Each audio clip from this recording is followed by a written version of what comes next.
মন্টুর চলে যাবার পরপরই বাবা মন্টুর ঘরে তালা লাগিয়ে দিয়েছেন। কতদিন আর হলো মন্টু গিয়েছে, তবু মনে হয় অনেক দিন ধরেই এই ঘরে একটি মাস্টার লোক ঝুলে আছে। একটু আগে যে মেয়েটি এসেছিল সে মন্টুর ঘর দেখতে চায়নি। কে জানে সে ঘরের কোথাও হয়তো এই মেয়েটির লেখা দু একটা চিঠি মলিন হয়ে পড়ে আছে। আমি মন্টুর ঘরের তালা খুলে ফেললাম। পশ্চিম দিকের জানালা খুলতেই এক চিলতে হলুদ রোদ এসে পড়ল ঘরে। পাশাপাশি দুটি চৌকি, কাকার জিনিসপত্র কিছু নেই, সমস্তই পুলিশ সিজ করে নিয়েছে।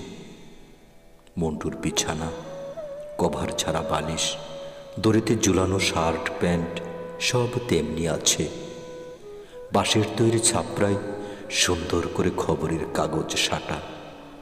ঝুঁকে পড়ে তাকাতেই নজরে পড়ল টিপ কলম দিয়ে লিখে রেখেছে, দিন যায় দিন যায়। কি মনে করে লিখেছিল কে জানে। 17 তারিখ মন্টুর ফাঁসির হুকুম হলো। ঠান্ডা মাথায় খুন, অনেক আই উইটনেস, কলেজে পড়া বিবেক বুদ্ধির ছেলে। জজ সাহেব অবলীলায় হুকুম করলেন। সেপ্টেম্বরের 9 তারিখ মার্সি পিটিশন অগ্রাহ্য হল।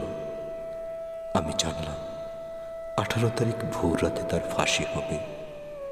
তার লাশ নিতে হলে সেই সময় জেল গেটের সামনে জেলারের চিঠি হাতে নিয়ে দাঁড়িয়ে থাকতে হবে। বাবা মা আর রুনুকে নিয়ে মন্টুর সঙ্গে দেখা করতে গেলাম। রোগা হয়ে গিয়েছে মন্টু। আমাদের দেখে অপ্রকৃতস্থের মতো হাসল, বলল, দাদা, মার্সি পিটিশনটার কোনো জবাব এসেছে? ওকে বুঝি সেই কথা জানানো হয়নি। ভালোই হয়েছে। আমি বললাম, না রে, এখনো আসেনি। মা, রুনু আর বাবা কাঁদছিলেন। মন্টু বলল, কাঁদেন কেন আপনারা? আমি জানি আমার ফাঁসি হবে না। কাল রাতে মাকে স্বপ্নে দেখেছি। মা বলেছেন, খোকা, ভয় পাস কেন, তোর ফাঁসি হবে না। আমি বললাম, মন্টু, তোর কাছে একটি মেয়ে এসেছিল, রোগী, লম্বা মতো। মন্টু বলল, ও ইয়াসমিন, আমার সঙ্গে পড়ে। সবাই কিছুক্ষণ চুপ করে রইলাম। মন্টু নীরবতা ভঙ্গ করে রুনুর দিকে তাকিয়ে